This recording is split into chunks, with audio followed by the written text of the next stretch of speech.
ലോകരാജ്യങ്ങൾ ഒരു യുദ്ധഭീതിയിൽ നിൽക്കുമ്പോൾ ആശ്വാസത്തിന്റെ കരുതലിന്റെ ഒരു വലിയ കാഴ്ചയാണ് വയനാട്ടിൽ നിന്നും പങ്കുവയ്ക്കാനുള്ളത്.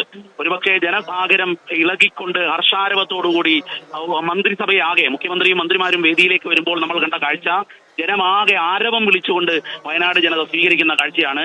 ഒരുപക്ഷെ നേരത്തെ ഹാഷ്മി പറഞ്ഞതുപോലെ നമ്മൾ അന്നു കണ്ട കാഴ്ച ഒരു ദുരന്ത മുഖത്ത് വിറങ്ങലിച്ച് പ്രതിരോധം തീർക്കുന്ന അല്ലെങ്കിൽ ജീവൻ രക്ഷിക്കാൻ വേണ്ടി പെടാപ്പാടുപെടുന്ന ഒരു സംവിധാനത്തെയായിരുന്നു, ജനതയായിരുന്നു, സർക്കാർ സംവിധാനത്തെയായിരുന്നു, സൈന്യത്തെയായിരുന്നു, പോലീസ് സേനയായിരുന്നു.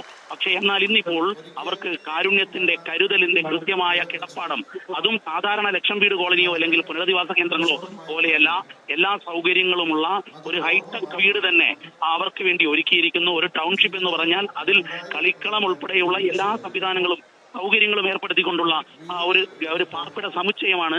നമ്മളിപ്പോൾ ആ വീടുകൾ കണ്ടു. മുഖ്യമന്ത്രി ഇവിടെ എത്തിയതിനു ശേഷം അദ്ദേഹം ആദ്യം തന്നെ ആ വീടുകൾ നേരിട്ട് കാണുകയായിരുന്നു. ചീഫ് സെക്രട്ടറി എ ജയതിലകിനൊപ്പം മന്ത്രിമാരായ മുഹമ്മദ് റിയാസിനും കെ രാജനുമൊപ്പം മുഖ്യമന്ത്രി തന്നെ നേരിട്ട് ആ വീടുകൾ പരിശോധിച്ചു. പക്ഷേ